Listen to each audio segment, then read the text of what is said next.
Hello, good morning. Welcome to this week's Learn Lorna. This week is episode number 187, where we're looking at stories of bravery.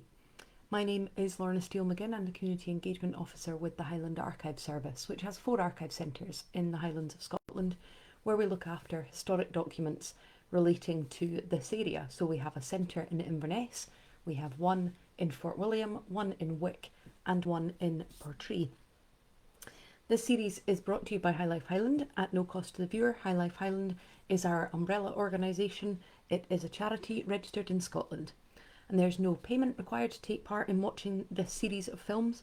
But if you're able to donate towards our work, and if you're in the UK, if you're able to also gift aid towards our work, then that would be very much appreciated. And you can do that online or in person. So there's only 2 more episodes after today until we go for the summer break. After that, we'll return back in September as usual. This week, as I mentioned, we are looking at the subject of bravery in our collections. I found it a really interesting one to put together. I know I've mentioned before the kind of process of how I write these, and how sometimes there's a thematic approach, sometimes there's a very obvious chronological approach. But this one I found really interesting because I thought that bravery and courage and heroism can come in many different guises. So it was an interesting one to pull together. Some things are just intrinsically brave. So for instance, if you jump into a flowing river to rescue a child, that's always going to be a brave act. Other things become bravery because of the circumstances or the context. So to uncover your head or to be in a same-sex relationship, those are things which are brave according to context. And sometimes bravery is just opening up an envelope when you don't want to know what's inside it, or getting up and going to work each day. So it was an interesting one for me to pull bits of stories from within the collections. Sometimes people have to be brave as part of their job. Sometimes people are just walking along and are thrown into a situation which demands courage. And so I'm going to share stories from across our collections and across our online archive Ambala that illustrate some of these different types of bravery and some Highland heroes. So let's start by looking at some one-off acts of heroism, bravery and courage. On Ambala, you can find a picture of train driver Bob Simpson. Do have a look when I'm finished talking at you for the next half hour or so. Do have a wee look at the picture of Bob Simpson, who was lauded as a hero in 1953 when a disaster on the railway line required him to take prompt action. I'm going to share that story, but also some others, because he had a very fascinating life and a very fascinating career. Bob started his railway career as a cleaner in Forres, Moray, in 1919 at the age of 14. His job was axed when several railway companies amalgamated in 1923 to form the London Midland and Scottish Railway, the LMS railways. He was redeployed to Inverness, again as a cleaner. After Inverness, he transferred to Kyle of Lochalsh, where he became a fireman in 1930. In 1939, so he's already worked for 20 years for the railway service, but in 1939 he passed as a driver, a position he held until his retirement in March 1968 from British Rail after 49 years of service. He was hailed as a hero in 1953 when he averted a tragedy just north of Stromeferry by stopping his locomotive a few feet before a landslip, saving the train from derailing and crashing into the waters of Loch Arran. The carriages were towed back to Kyle and the engine was hauled away by crane. So a terrifying experience for everybody involved. But if that isn't fascinating enough, during World War II he drove trains on the Far North Line, becoming involved in special wartime assignments known as the Hush Hush trains. On one occasion, just after the German fleet had been scuppered in Scapa Flow, he drove a train from Inverness to Thurso, which had originated in London. He was joined on the footplate by an armed guard. En route to Thurso, an incident occurred on the line near Brora that brought the train to a standstill. Armed troops suddenly surrounded the train and everybody remained in position until the all clear was given, allowing the train to proceed northwards. But Bob didn't know what happened. After this journey, Bob was hospitalised with meningitis, and when reading the paper a few weeks later, he read a report that Winston Churchill and the War Cabinet had been to Scapa Flow to inspect the naval defences, and Bob only then realised that this was the train he had been driving. On the day of his retirement in March 1968, he brought the engine into Kyle Station for the last time, and crowds of people gathered to wish him farewell and a happy retirement. On the 3rd of November 1997, Bob Simpson was ScotRail's guest of honour at the centenary ceremony held at the Kyle of Lachal Station. Bob unveiled and is commemorated on the centenary plaque located at the station. And when you have a look at that picture, you'll see that he was already well into his 90s when the picture on Ambala was taken. So we've all heard of stories like that where someone has suddenly been pushed into bravery like that. So for instance, that moment there where the train was about to be derailed and an instinct kicks in of what you have to do and how you have to stop the situation. We see that all too regularly on the news of people needing to suddenly react. So how do we reward or acknowledge these kind of acts? In Lochaber Archives, we hold a certificate that was presented in May 1885 by the Royal Humane Society to Duncan Rankin for having gone to the rescue of Catherine McKinnon, who was in imminent danger of drowning in the Caledonian Canal at Corpach. They note that this certificate has been awarded because he has gallantly saved Catherine McKinnon's life.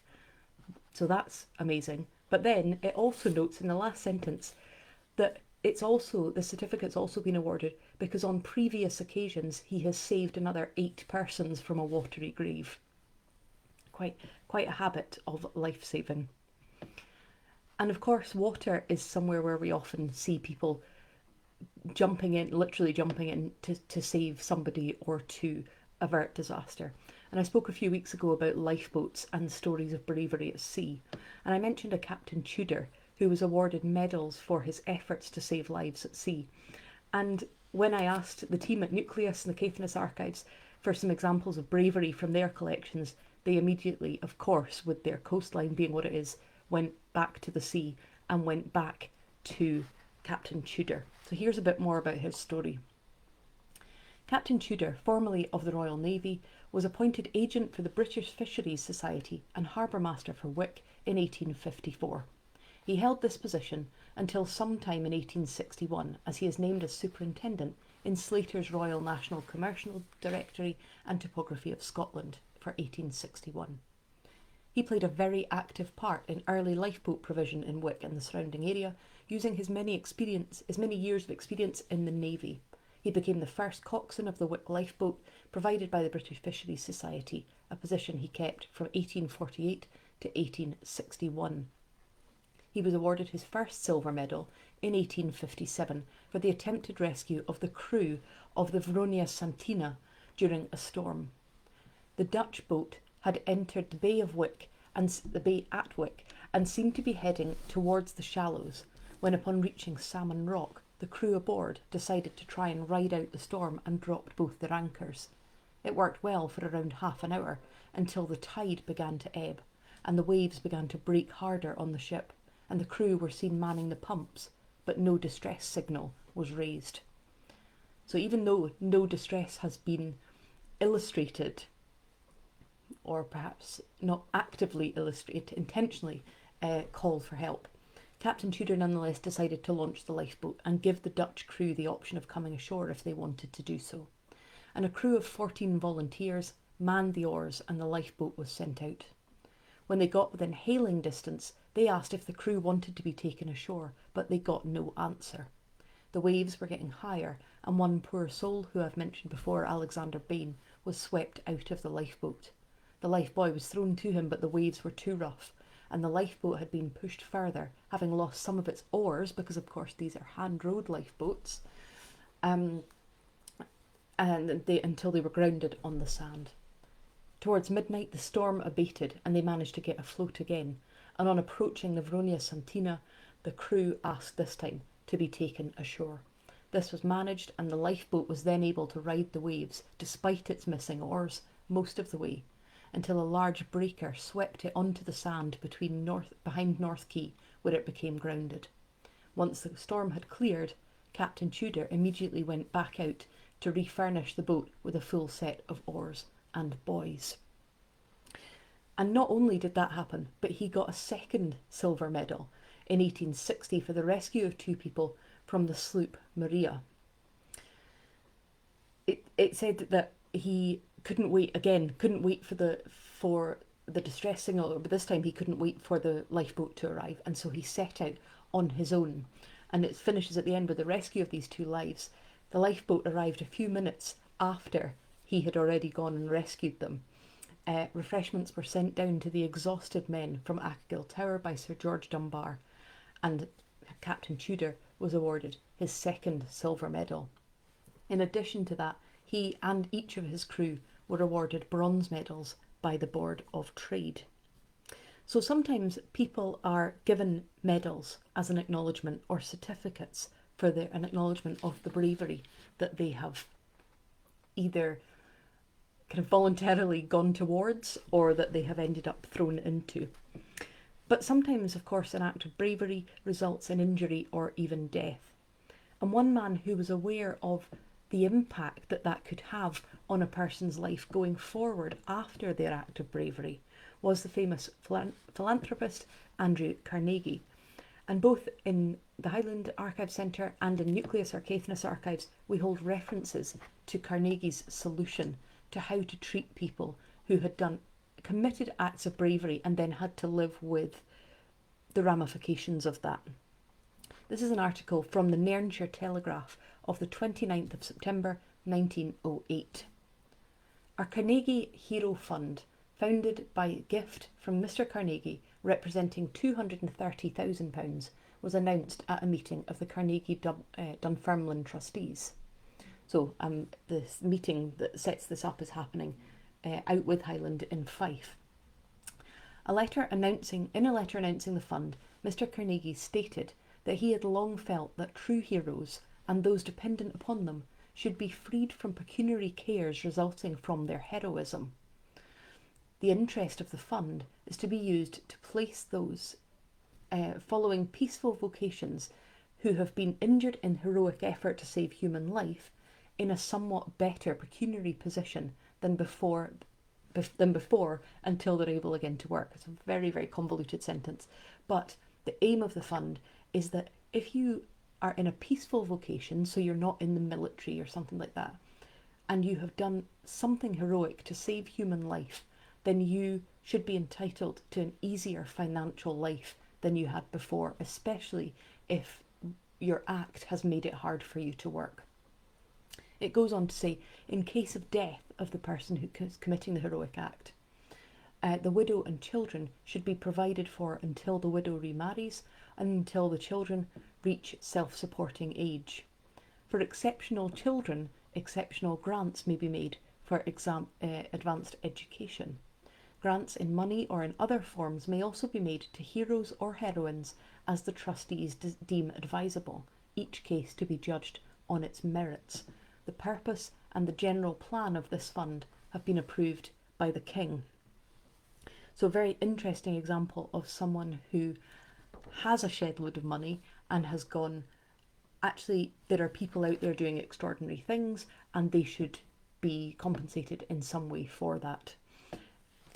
I thought it was interesting as well that it specifically mentions heroes or heroines. And one of the early recipients of this fund established by Carnegie was Dr. MacDonald of Lagan. In January 2010, that would be bizarre.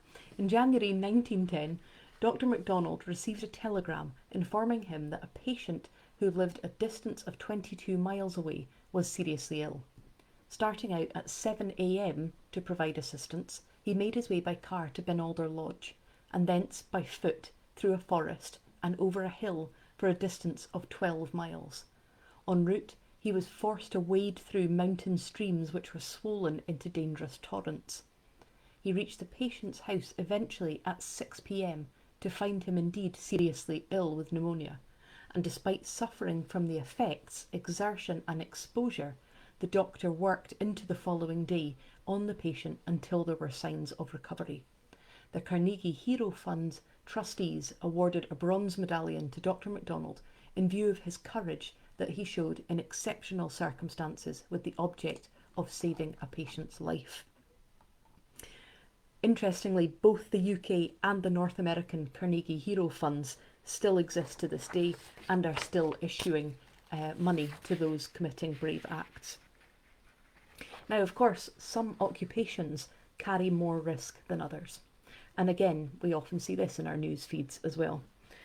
The police force have often had, or our police force certainly, and police forces across the world, have long had their own medals and awards for bravery, recognising how often they walk towards dangerous situations. And we have in our collections references to these kind of events, and to one such dangerous situation which resulted in the tragic death of P.C. Thomas King on the 20th of December 1898. P.C. King was a native of Murray who joined the Inverness Constabulary in 1883 at the age of 30. He was promoted from 3rd class to 2nd class to 1st class constable and was stationed in Abernethy, where he lived with his wife and 7 children. On the 20th of December 1898, he went to arrest a regular poacher, Alan McCallum, a man who was described in the press of the day as being practically an outlaw since boyhood and living a stormy life. Now, Alan McCallum obviously was aware of this backstory. P.C. King was obviously aware of McCallum's backstory, and as a result of that, he took P.C. McNiven with him. P.C. McNiven was stationed in neighbouring Boat of Garton, and they went together to carry out this arrest. I'll tell a brief version of this story, but you can find more on our Facebook pages or indeed on the Northern Constabulary Museum's Facebook page. There was a long standoff, which happened as McCallum, when they arrived to arrest him, was out in the woods, and he lived with a woman and her mother, and it seemed that they maybe went out to warn him that the police had arrived, because the constables kept their eyes on the cottage waiting for him to come back. But eventually they saw these 2 women leaving in a hurry, and they assumed they were off to tell McCallum that they were there. McNiven, the P.C. McNiven, followed and confronted the man on the run, who managed to evade him and get back into the house. And by now they've been there for hours and the house is in darkness. And P.C.'s King and McNiven followed him. The house was dark and they went into the house to carry out the arrest. And McNiven felt his way to the bedroom to search there, and P.C. King went to the kitchen. It's recorded that it was a bang that alerted McNiven to the fact that something had happened, and on returning to the kitchen he stumbled over the body of P.C. King, who had been shot in the chest. McCallum was nowhere to be seen, and he was only caught after a manhunt that lasted several days. We hold a reference to this within our police records, within our Northern Constabulary records. In the Record and Defaulters book, it records the fact that P.C. King was murdered on duty. But also we hold a 26-verse poem commemorating the event, which was written only 1 year later by P.C. Matthew Anderson. It's an absolutely beautiful poem. It's written in McCallum's voice, so in the murderer's voice, and it's called McCallum's Lament. And I won't read all 26 verses, but I did want to share verses 4 and 5 with you. For 2 daring blue coats my hut did assail, to frighten them off no words would avail. In an unguarded moment brave King I shot dead. I was always a believer in powder and lead. Come all ye young poachers, take warning by me. Lay aside your guns while you're able and free. Enjoy life's blessings and work for your bread. And of McCallum think sadly long after he's dead. I was fascinated to learn from an article written by Dave Connor, who I mention every time I'm talking about police, absolutely the font of knowledge on police records in the Highlands. But I was fascinated to read an article by him in which he notes that only 2 police officers, I mean, I say only, it's still too many, but 2 police officers were murdered in the line of duty in the history of the Northern Constabulary. P.C. King in 1898 and P.C. James Fraser 20 years earlier. And extraordinarily, they are both buried in the same really little graveyard in Abernethy. quite extraordinary to think that 2 murders in the line of police duty across this huge geographic area, and that they're both in one small location, which is not a hotbed of crime. So perhaps it's not surprising to hear of police bravery, but there are also examples in our collections of others who needed courage in their jobs where perhaps it's a little less obvious. I've told the story before of Reverend Aeneas Sage and his start to ministering in Lochcarron in the 1720s, and this is how his grandson, Reverend Donald Sage, described it. As I say, maybe not a career that you would think would require huge amounts of physical bravery, but this is how Aeneas Sage started his career in the ministry in Lochcarron. On the previous evening to his settlement at Lochcarron, my grandfather had no better lodging than a barn. This barn, too, was of peculiar construction. The walls were principally of wickerwork interwoven between pillars of turf and stone.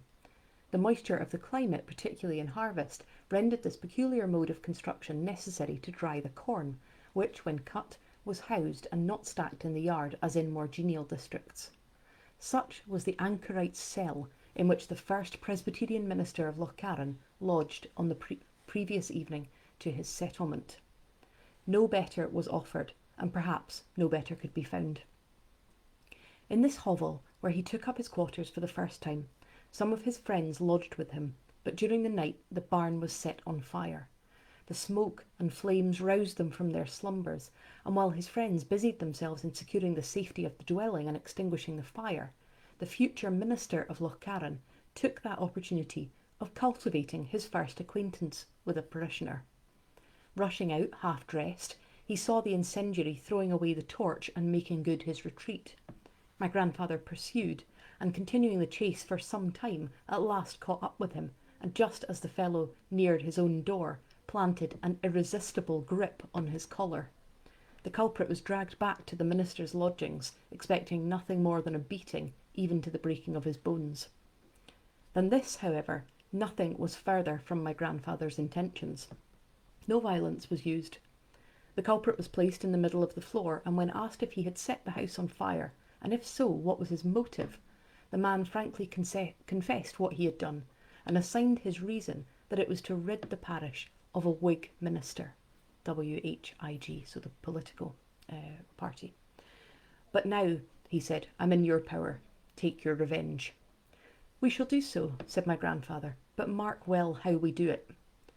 He ordered meat and drink to be set before him, asked for the divine blessing, and invited the man to proceed with eating. The fellow was hungry, and made a hearty meal, and my grandfather then said to him, "You came here with no less evil than an intention to deprive me of my life. I have returned good for evil. Go and tell your neighbours how the Whig ministers avenged their wrongs." The poor fellow poured out his thanks, and failed not to report to his fellow parishioners both the generosity and the strength of the new minister.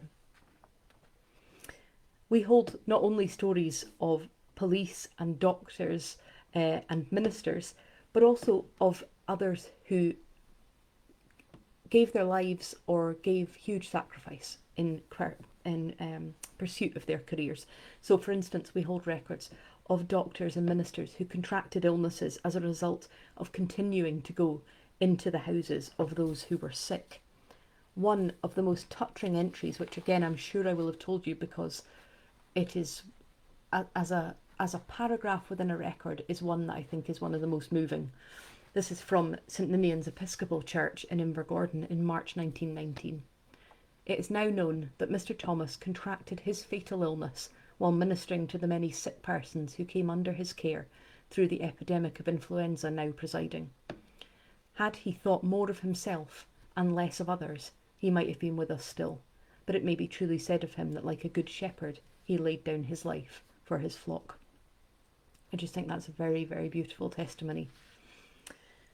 60 years earlier, prominent Inverness doctor, Dr John Ingalls Nicholl, in 1849, had lost his life under similar circumstances, where he had insisted to keep going in to attend patients during a cholera outbreak, leading to his own death from the disease. We also have in our records various examples of people who have shown bravery by refusing to conform or by holding true to their convictions or their religion in the face of sometimes horrendous adversity. And this is clear through the Jacobite risings, where it took huge courage to display allegiance to that cause. Have a listen to this little story about one woman who did just that, and no, it's not Flora. Lady Anne Mackintosh was the wife of Angus, chief of Clan Mackintosh. Despite her husband fighting in the government army during the 45, she raised Clan Mackintosh and Clan Hatton to fight for Bonnie Prince Charlie under the command of MacGillivray of Dunmaglass. For this, she earned the affectionate title Colonel Anne, and Bonnie Prince Charlie was said to have called her La Belle Rebelle, the beautiful rebel. Soon after the Battle of Falkirk, the Prince was staying at Moy Hall, Lady Anne's home, when Lady Anne received a message from her mother-in-law that government forces were approaching and were going to attack. Lady Anne sent 5 of her staff out with guns to crash about and shout clan battle cries to try and trick the government forces into thinking that they were about to face a full Jacobite army. The ploy worked and the government troops fled, the event becoming known as the Rout of Moy. After the Battle of Culloden, Lady Anne was arrested and turned over to the care of her mother-in-law for a time. She later met the Duke of Cumberland at a social event in London with her husband. He asked her to dance to a pro-government tune, which she did, and she returned the favour by asking him to dance to a Jacobite tune. Various bits of bravery in there. Another family whose allegiance to the Jacobite cause required great courage, and in this particular case cost them very dear, were the Camerons of Lochiel, and in particular Dr. Archibald Cameron, whose loyalty to the Jacobite cause led to him being the last person to be executed for Jacobite activity. He was actually hanged, drawn and quartered at Tyburn in June 1753. While awaiting his execution, he wasn't allowed pen or ink, but he managed to find a stub of pencil and a scrap of paper, and he wrote a last letter to his son, and it is extraordinarily brave. And this is what it says, and again, I'm definitely going to run over today, but I think people who have been particularly brave deserve that. So this is Archibald Cameron's letter to his son, written from the Tower of London. My dear child, it is with the highest satisfaction that I have for some time past observed in you a sense of honour and loyalty much beyond what could have been expected from a boy of your years.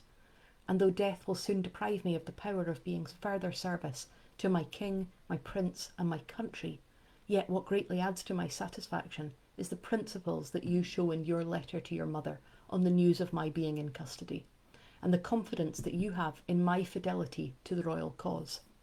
I give you the joy to assure you that your confidence is well grounded, for I have been unalterable, even in the smallest matters, and my approaching death and the most severe usage will rather serve to confirm rather than shake my fixed resolution of remaining so forever. So basically, I am not frightened of dying because I believe I'm doing the right thing. I am far less concerned about myself than about my friends and my ruined country. They, more than I, can claim pity, although I fall victim to truth, honour and uprightness by the rage of Hanoverian councils, the declared enemies to every virtue. I thank God I am hearty and in much better health than I have been for some years past, more especially since I saw that letter, which gives me such hopes of future conduct from the desire you express in it that I should rather sacrifice my life than save it on dishonourable terms. I thank my God I was always more easily ashamed than frightened. I have no money to leave you as a legacy, but take from me what is of more infinite value, viz. Above all things, first serve your God, next your king, prince and country. Then always be aware in your duty to your mother, your brothers, your sisters. Act honourably and honestly by your neighbours. Meddle in no party quarrels, but when you are personally wronged, demand justice with coolness, regularity and resolution, without personal reflection. Beware of ever speaking to the disadvantage of the absent, even though they should deserve it. I recommend to you in particular the care of your health. Observe great moderation in eating. At any rate, abstain from hearty and late suppers, and above all, avoid drinking and whoring. Be a good economist with your little money and clothes. Let the company you frequent be rather of your betters than your inferiors. My time and writing implements allow me only now to recommend my thanks to my worthy colonel. Don't neglect your duty to him. My love and dying benediction to my children, affection to my brother's children, best wishes to all my friends, and hearty compliments to my good acquaintances. And at that point the letter breaks off, probably because he had no pencil lead left, or no knife to be able to sharpen it. And the day after that letter was written, Dr. Archibald Cameron was executed. But I find it a very extraordinary final letter to write to your child. Now, of course, sometimes the bravest thing you can do is get out of a situation rather than stay and face it. And that's absolutely apparent to the present day. And if you haven't done so yet, please do have a listen to the interviews I carried out a couple of years ago with Syrian families in the Highlands, and I can share links for you to be able to do that. It was a new and powerful experience for me to not only read about stories of unimaginable fear and bravery, but to look people in the eye as they told me about their experiences escaping from war zones, the things that had happened to them en route, the reasons that they knew that was the best option, and their courage in doing whatever it would take them to get out of the situation. And of course, it's often in times like that, in times of war, that we find evidence of huge bravery. And I have so many stories from our collections that I could have shared with you about courage and heroism during wars. But I'm going to save the World War II letters, because in 2 weeks' time I'll be looking at the anniversary of D-Day, so I'll save those for that. And instead I'm going to finish with a World War I story. This is the story of Jack Cornwall. On the 2nd of June 1916, Jack Cornwall was killed in action during the Battle of Jutland, aged only 16. A native of Leighton in Essex, he had enrolled himself in the Royal Navy without his father's permission, and after training he became boy seaman first class. In April 1916, Jack Cornwall was assigned to HMS Chester at Rosyth. At the end of May, the ship came under intense fire from 4 German cruisers. HMS Chester's gun crews were all killed or mortally wounded, apart from the 16-year-old Jack Cornwall. Although severely wounded, he remained at his gun, waiting for orders. He eventually died of his wounds in Grimsby General Hospital on the morning of 6th of June, before his mother could get to him. Jack was initially buried in a common grave at Manor Park Cemetery in London, but his body was exhumed on the 29th of July 1916, and he was reburied with full military honours. On the 16th of November 1916, his mother accepted the Victoria Cross from King George V on her son's behalf. The court painter Frank Salisbury made a portrait of him using Jack's brother Ernest as a model. And that's undoubtedly a story of great bravery, but you're maybe wondering why I'm telling you a story from Essex, from the other end of the country. But this is why. If we turn to the logbook, the school logbook of Tumnacross, a tiny school in a hamlet in a village, and it says, "The Boy Cornwall Memorial Fund was set up today, to which 7 million children throughout the Empire are donating."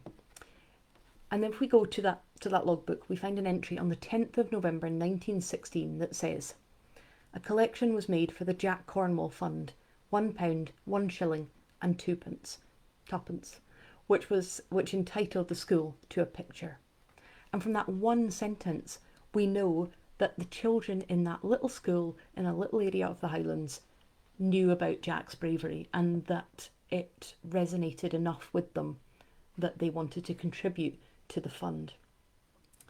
Their contribution would have gone towards the £18,000 that were raised in his memory, the funds of which went to several worthwhile causes, including the opening of a nursing home ward in London for injured servicemen.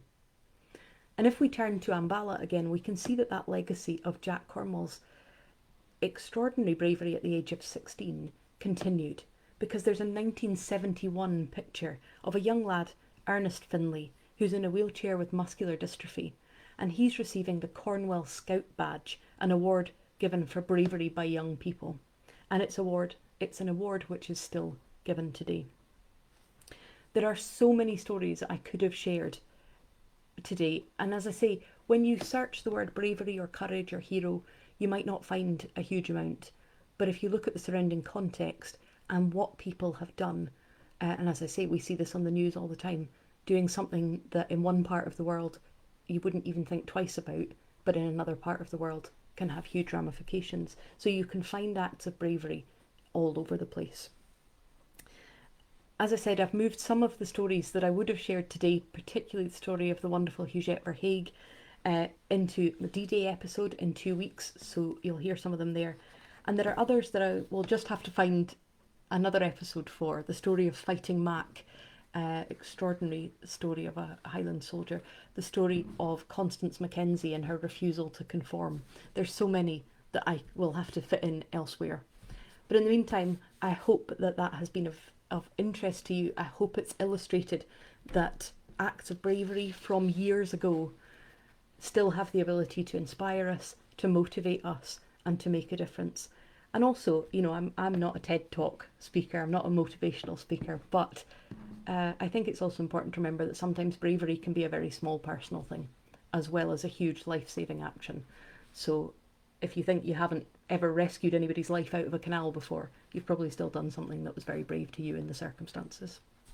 Thank you very much for joining me. Hope you can join me next week, where I'll be looking at Inverness's trades and incorporated guilds before coming on to look at D-Day for the final episode before the summer break. A reminder that this series is brought to you by High Life Highland at no cost to the viewer. That High Life Highland is a charity registered in Scotland, and there's no payment or subscription required to take part in this series of events.